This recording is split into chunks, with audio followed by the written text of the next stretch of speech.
Hola chicos, hoy os traigo el vídeo de cómo hacer el bizcocho fit perfecto porque me he dado cuenta de que cuando subo alguna receta siempre hay alguien que me pregunta y me dice pero es que a mí no me ha salido igual, me ha quedado una textura rara.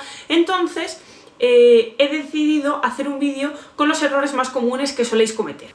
El primero, normalmente mezcláis todos los ingredientes a lo loco y no. Primero se mezclan los ingredientes húmedos y luego los secos. ¿Qué significa esto? Por si hay alguien que esté perdido. Primero mezclas, por ejemplo, los huevos con la leche, con el aceite, las cosas que sean textura líquida. Y luego añades finalmente lo que sea seco, que normalmente suele ser la harina, que es lo que hay que dejar para el final. No me preguntéis por qué, porque no tengo ni idea, pero esto influye mogollón en cómo queda el bizcocho.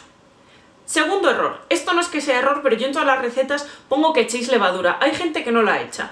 Para mí echar levadura o no en un bizcocho marca la diferencia. Otras veces he probado con bicarbonato sódico, que se supone que también funciona y que funciona igual, pero a mí no me resulta útil, al menos no con la harina de avena. La harina de trigo de por sí tiene más esponjosidad por el gluten. Esto no le pasa a la harina de avena, entonces si no le echamos la levadura no va a quedar la textura de bizcocho de la abuela de toda la vida. Tercera cosa que no soléis hacer y que es muy importante también cuando estamos trabajando con harina de avena. Montar las claras. Hay que montar las claras y montarlas bien. Yo antes pensaba que montar las claras era que saliese espumita y no, montar las claras es batirlas tanto que acaban quedando como nata. Y tú giras el recipiente en el que tienes las claras montadas y no caen, literal. O sea, esto os lo puedo hacer en un vídeo porque las claras no se caen del recipiente cuando les das la vuelta. Y una vez, esto ya sería el punto 4, una vez que tenemos las claras montadas a punto de nieve, hay que intentar que no se bajen. Es decir, tú una vez que montas las claras a punto de nieve, que es el primer paso que harías en cualquier bizcocho, luego tienes que añadir las yemas, el tipo de azúcar o endulzante que añadas y otros ingredientes. Esos ingredientes que añades, como la harina, tienes que ir envolviéndolos en la mezcla. Lo mejor es usar una espátula de silicona e ir incorporando desde el borde hasta el interior con la espátula, haciendo este movimiento. Así, muy despacio y con mucha paciencia. Es un coñazo, sí, pero es la única forma de que no se bajen las claras. Si tú tienes las claras levantadas, pero de repente les echas la harina y le das con la batidora, ya es como si no las hubieses levantado. Quinto consejo, usar recipientes relativamente pequeños. Con pequeños me refiero a que el espesor de la mezcla del bizcocho ocupe bastante parte del recipiente. ¿Por qué? Porque si no, el bizcocho de harina de avena, por mucha levadura y demás que le echemos, suele bajar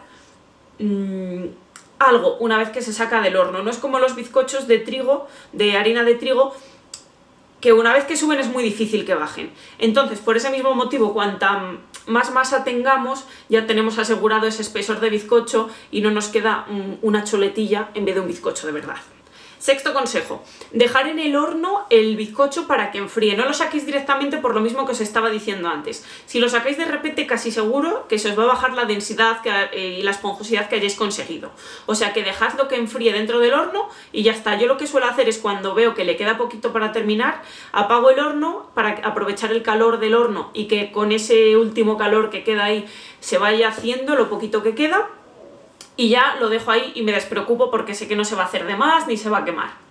Y séptimo y último consejo, si queréis hacer algún bizcocho por vuestra cuenta o aunque toméis recetas de otros perfiles, normalmente está de moda muy lo low carb.